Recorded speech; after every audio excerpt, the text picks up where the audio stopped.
welcome back to Tarot Tats and Tea. Today I'm going to be doing the VR to the tag created by Cormack Carr, Tarot 5Ws. And they are the who, what, when, where, why of tarot. Okay, so let's get straight in there and start with the who. So who is the person that I hold dear or has meant something to me within the world of tarot?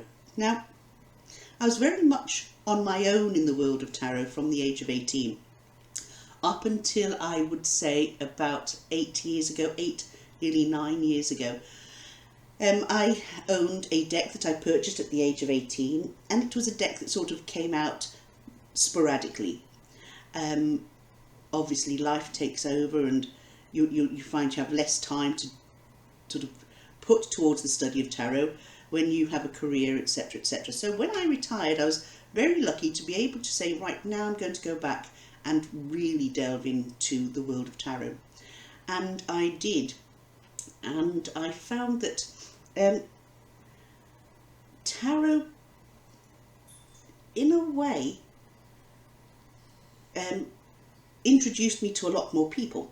It introduced me to people very much so online, here on TarotTube, but it also introduced me to different members in the community in which I live, who would be involved in different aspects of sort of esoterica, whether it be psychics, mediums, whether it be people who read angel cards, Reiki practitioners, people who read crystals, people who practice little bits of witchcraft, what would be seen as witchcraft.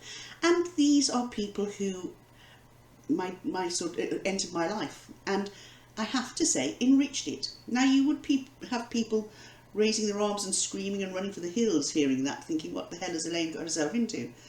I've got myself into a way of life that has brought me peace, and the people that I felt influenced me very much in this locally would be a lady by the name of Lisa, who encouraged me to continue down a path of my choosing. I was very lucky then to meet the likes of Cormack Carr online, Simon from the Hermit's Cave, and Sandra, and a multitude of other people.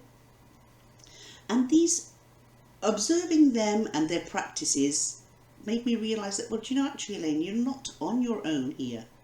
And of course I then went into building my tarot library and found that people like Tom Benjamin, people like Mary K. Greer, their books were so informative and helpful, and it was like I was a young person again, and my brain had become nice and spongy and was absorbing all this information, to the point that now tarot isn't just an interest or a hobby or something. Tarot has become a way of life. I carry tarot decks, or not decks, plural, I carry a tarot deck wherever I go, and I find that even if I'm sitting on a ferry crossing over to Wales, I'll take my cards out and do a reading for myself. Other people have seen me take my cards out and say, oh, do you read tarot? Would you do a reading for me? And oh, gladly, yes, I will.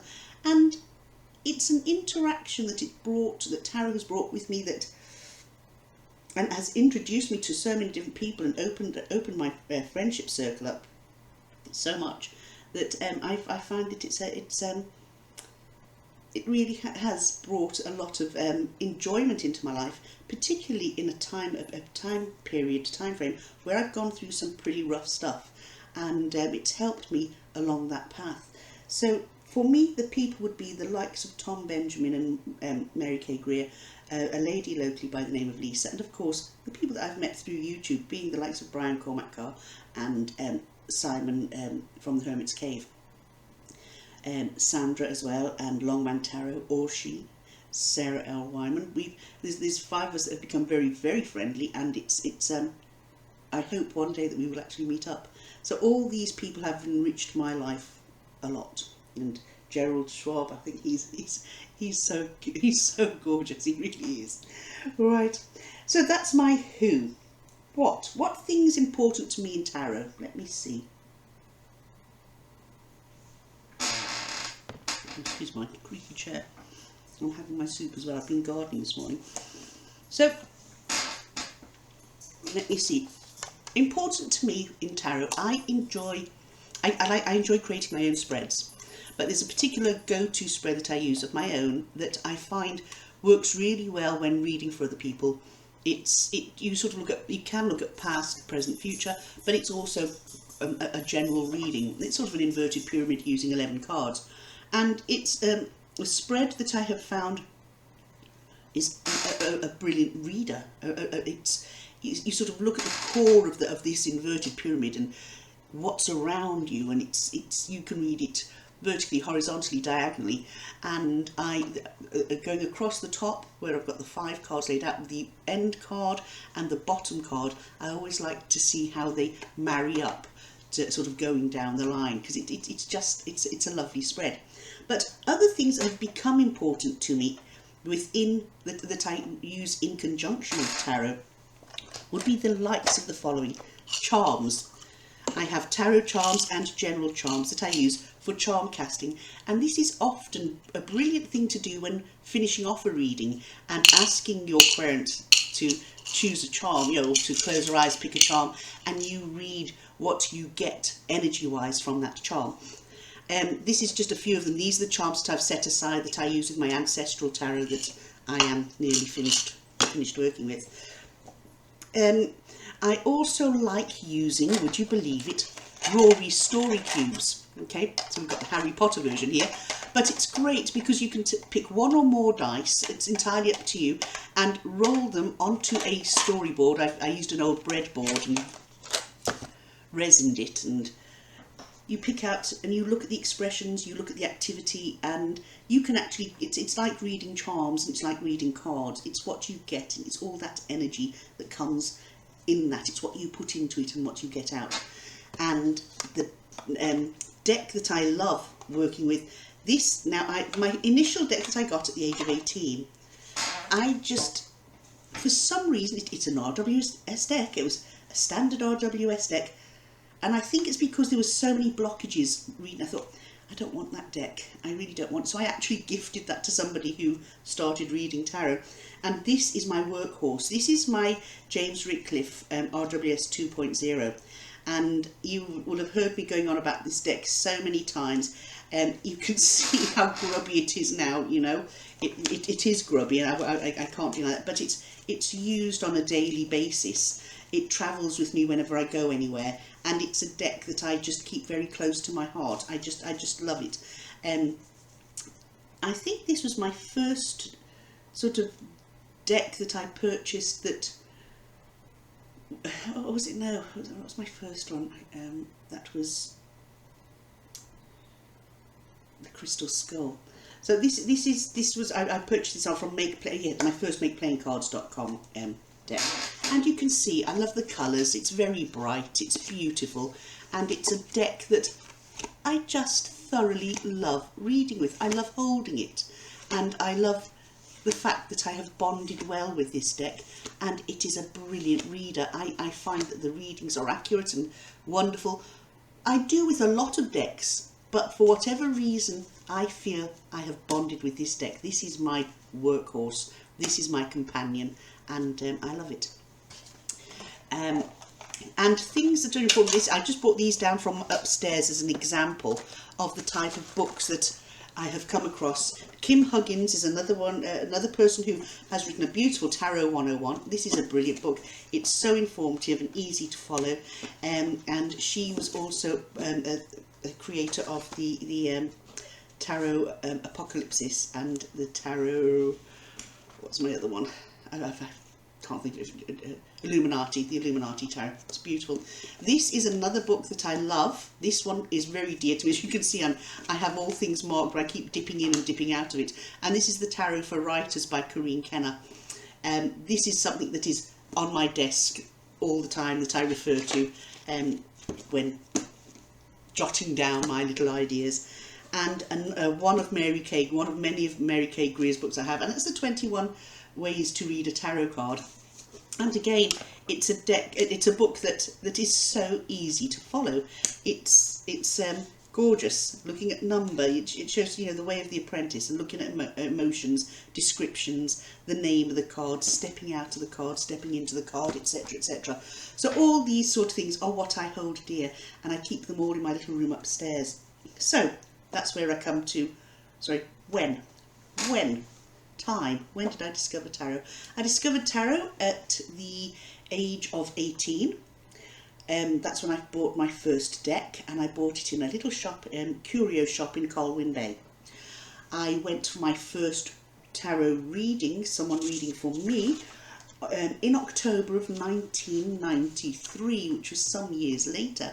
I was, let me see, it was 1983 when I was, hold on, yeah, sorry, my first deck was bought in 1984, sorry, and I actually went for my first professional reading in 1993. I was using my cards to read for me, and I was using the little white book and working my way through it. I was enjoying it, but I wasn't like I am now, very confident and read for other people.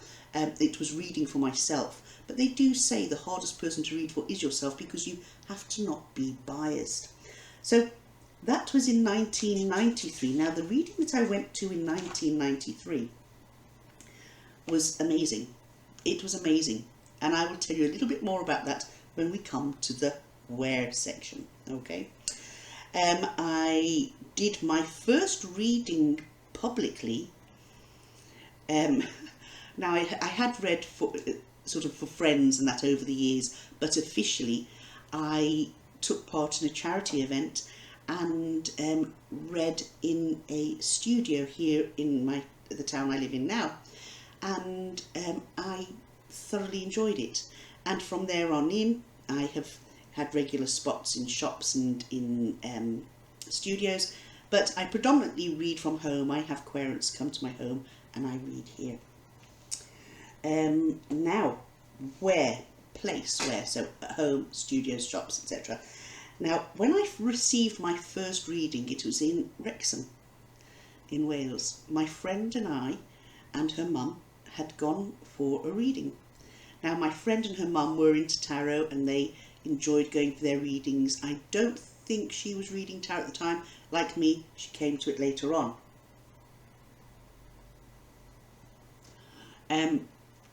But this reading, the gentleman, I always remember his name was, it was Tarot by Paul, and it was in a little town called Wrexham. And we went in, and you had to go upstairs, and he had this like studio upstairs where he read to you. He recorded it, a bit like yours, Brian, on a cassette. In fact, I think my mum has that cassette now. But he told me so many things he couldn't possibly have known, and also envisaged me moving here to Ireland. And it's only when I sit back and think of all the things he said and seen how much of that has come to pass that it sort of reaffirms the validity of tarot for me.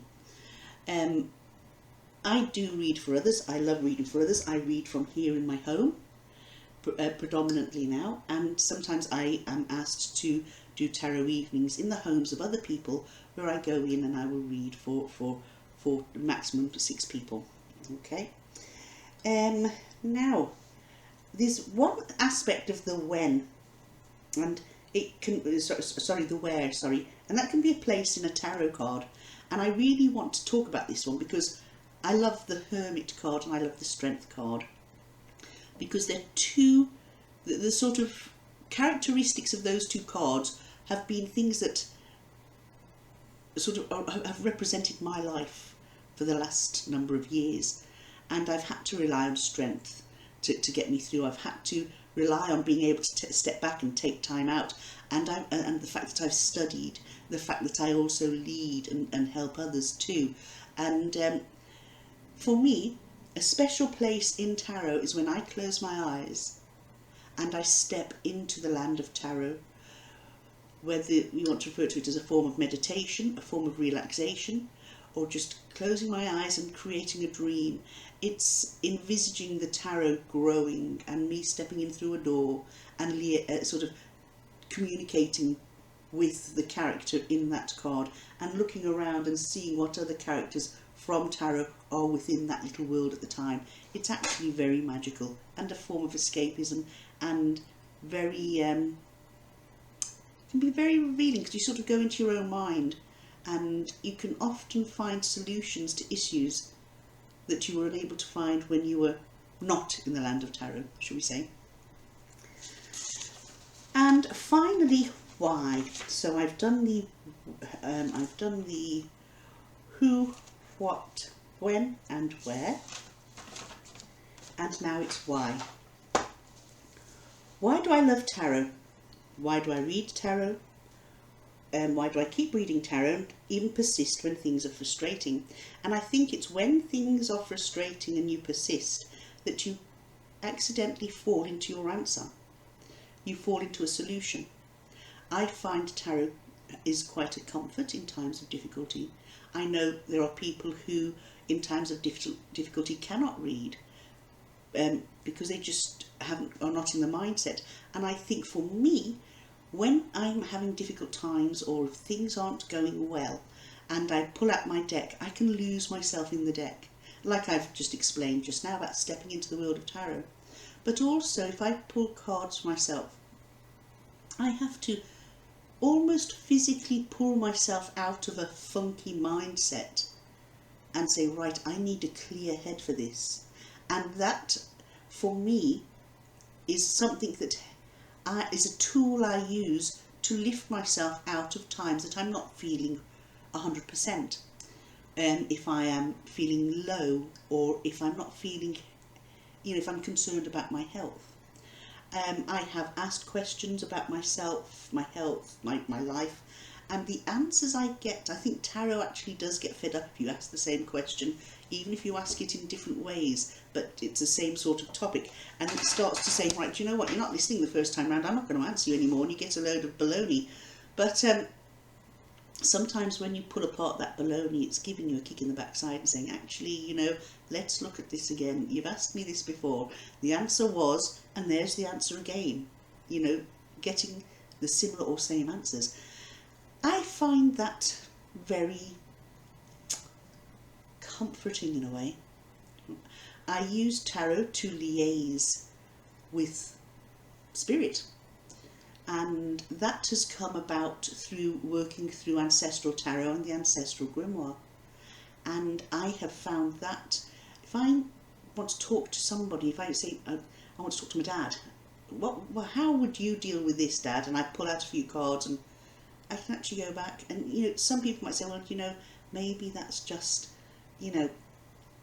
psychosomatic, so to speak, like one of those false tablets, a placebo effect. But maybe it is, but for me it isn't. I often find that I'm able to dig into things and say, right, this is how I'm feeling, how can I get rid of this feeling, or this is the problem, how am I going to fix it? And I seem to get answers, and they seem to sometimes be answers which says, you need to open your eyes and start giving yourself a shake, Mrs. I do find that I tend to, I probably don't read as much if I'm feeling a bit meh, but I don't stop reading. I just feel that it's able, whatever it is about tarot, it's sort of like a hand coming down, lifting me up by the collar, giving me a shake, saying, come on, get yourself together, Mrs. And I like that. I like straight talking people. I like straight talking tarot decks.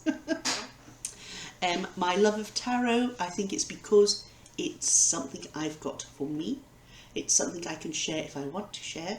And it's something that is a tool that I can use to sometimes help those who aren't able to see answers for themselves. And that can be very, very rewarding. What else? Keep reading tarot, persevere, yep. Do I think I will continue to read tarot for the rest of my life? I do. I'm 57 now, and since the age of 18, that's 39 years. 39 years of being involved in tarot one way or another, but for the last 8 to 10 years, it's been in depth in tarot, studying tarot, enriching my life through the history of tarot, literature that now has stories that revolve around tarot, and to see that happening is absolutely amazing, because it now seems that tarot is more accepted in the community. Obviously in mainstream religions it wouldn't be, but I like similar to yourself, Brian, I would not be a religious person. I entered into the convent when I was much younger, and it wasn't for me, and it did have an effect on how I saw organised religion and how I saw the people behind the curtains of these organised religions, and it had a profound effect on my life, and in a way, I suppose, played a role in enabling me to say, well, Elaine, you follow your path, and my path has been the tarot way, and I love it. So that's my 5Ws, Tarot 5Ws. It's a great tag, Brian, thank you very much, and I've thoroughly enjoyed doing this VR. And just excuse the wind-blown look and that, guys, and my dirty nails, because I've been working in my garden getting all my pots winter ready. So take care, have a lovely afternoon whatever you're doing, and I look forward to seeing more tags and taking part in VRs. Bye now.